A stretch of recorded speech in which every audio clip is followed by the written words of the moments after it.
Here's every time the Simpsons predicted the future. Let's not bury the lead and jump into the big one. First up is Donald Trump's presidency from season 11, episode 17, Bart to the Future. This is easily the most topical of events in Simpsons history, or Simpsons future. The episode finds Bart being granted a vision of his future. In this timeline, Lisa's been elected President of the United States of America.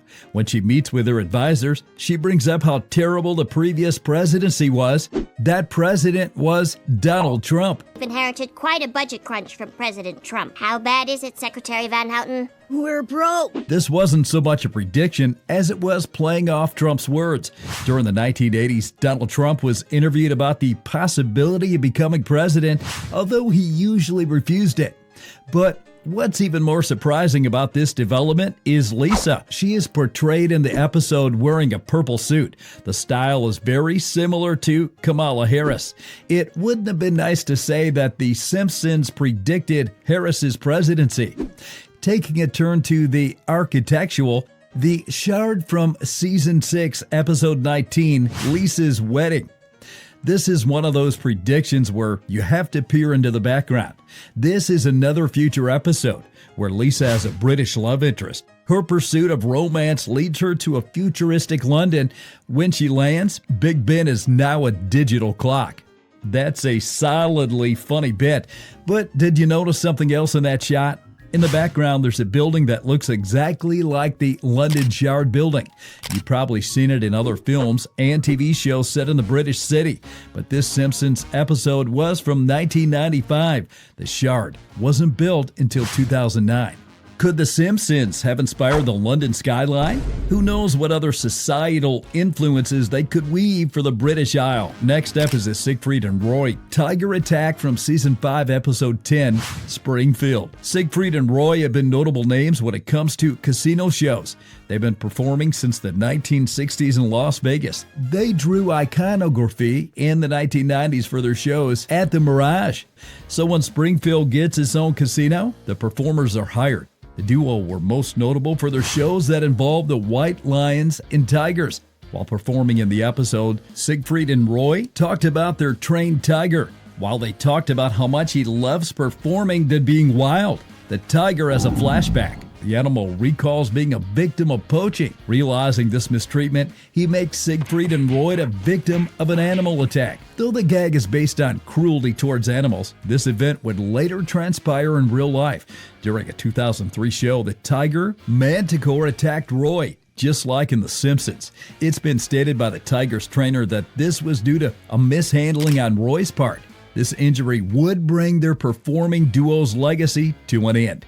What's even worse, when the Siegfried and Roy animated series had followed, a year later DreamWorks debuted Father of the Pride, a computer-animated primetime show centered around the White Lions of Siegfried and Roy shows. It's kind of bizarre that a tiger attacks the performers and then gets their own TV show, but hey, that's show business.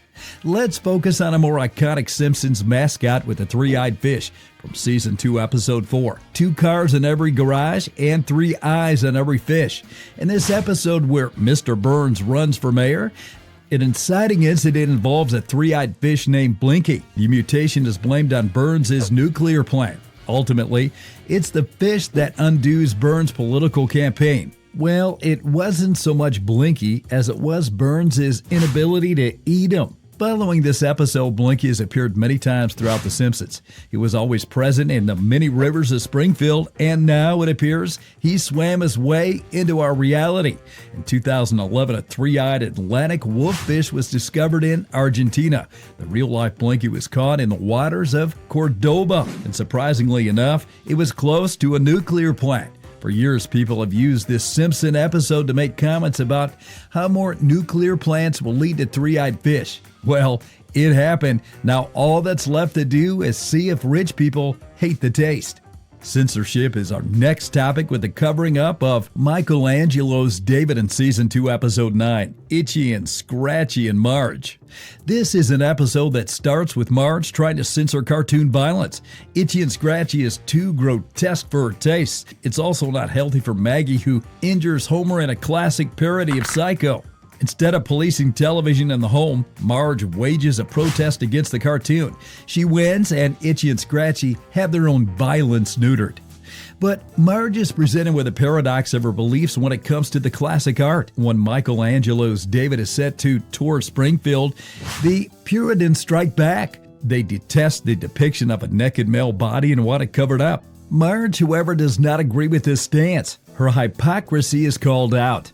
Eventually, Marge recognizes the error of her ways. Itchy and Scratchy continue killing, and David continues being nude. As radical as putting pants on David sounds, this did happen in real life. In 2023, Florida parents complained about teachers showcasing Michelangelo's David in a 6th grade classroom. This event led to the principal of their school resigning. Censoring David seemed too absurd for the early 1990s, but here we are in the 21st century. It's a time just as absurd as The Simpsons, where parents' groups complain about David's doodle. In the realm of advertising, there's the bloody billboard from Season 4, Episode 6, Itchy and Scratchy, the movie. Amid all the advertisements for the Itchy and Scratchy movie, the most hilarious was the billboard. The mechanical advertisement features Scratchy bleeding fluid into the streets. His severed body spews blood onto cars, which is so funny, even the stained drivers have to laugh. As wild as the billboard sounds, it's not too far off from the advertising campaign for Kill Bill. When Kill Bill Volume 1 debuted on television in New Zealand, it received a rather eye-catching display. A billboard depicted Beatrix with her sword and blood spatter spreading off the billboard. It not only covered parts of the building, but also the streets and a nearby car. This was a clever way to advertise a film with absurd amounts of blood. You can't help but see some Simpsons inspirations in something so wild. Now, let's talk tech with autocorrect in Season 6, Episode 8, Lisa on Ice. This episode featured a piece of data technology that served as an example for the future. During a student assembly, the bullies speak about beating up Martin. Carney tells Dolph to take a memo on his Apple Newton. The Newton was one of the earlier personal digital assistants of the era.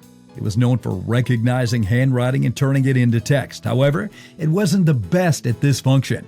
As Dolph writes, beat up Martin, to which Newton corrects to eat up Martha. Anybody who uses autocorrect today can relate. Interestingly enough, Apple seemed to be aware of this episode. Why wouldn't they be? A Simpson episode mocking their product would be the perfect piece of blunt criticism. It's been said that Apple engineers took note of this episode when developing their future devices. Specifically, the iPhone keyboard was what they were working on with its autocorrect function. Has technology improved since then? Well, sort of. You're less likely to write eat up Martha when texting about bullying. Musical performances were predicted with Cypress Hill's Orchestra in Season 7, Episode 24, Homerpalooza. This is the episode where Homer becomes a traveling act for concerts.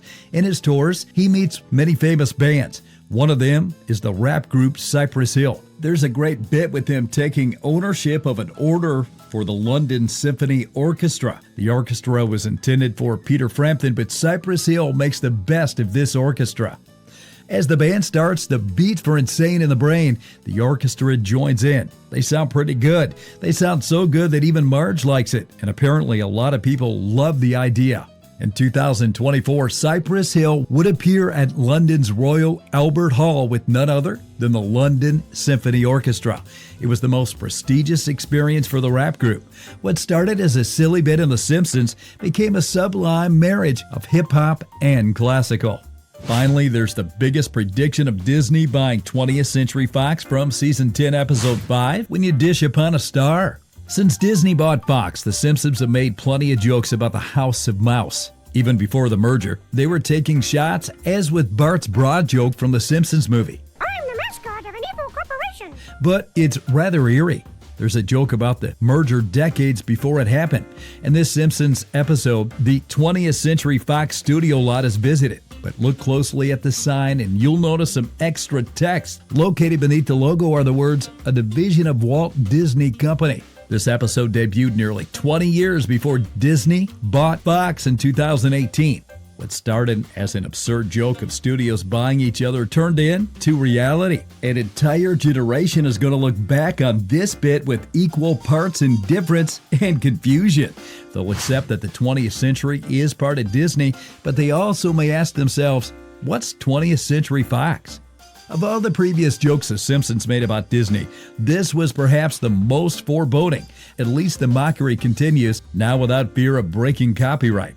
So, what do you think? Were there any episodes we missed? Which episode do you think had the greatest prediction of the feud? Let us know in the comments below. Be sure to like and subscribe for more videos.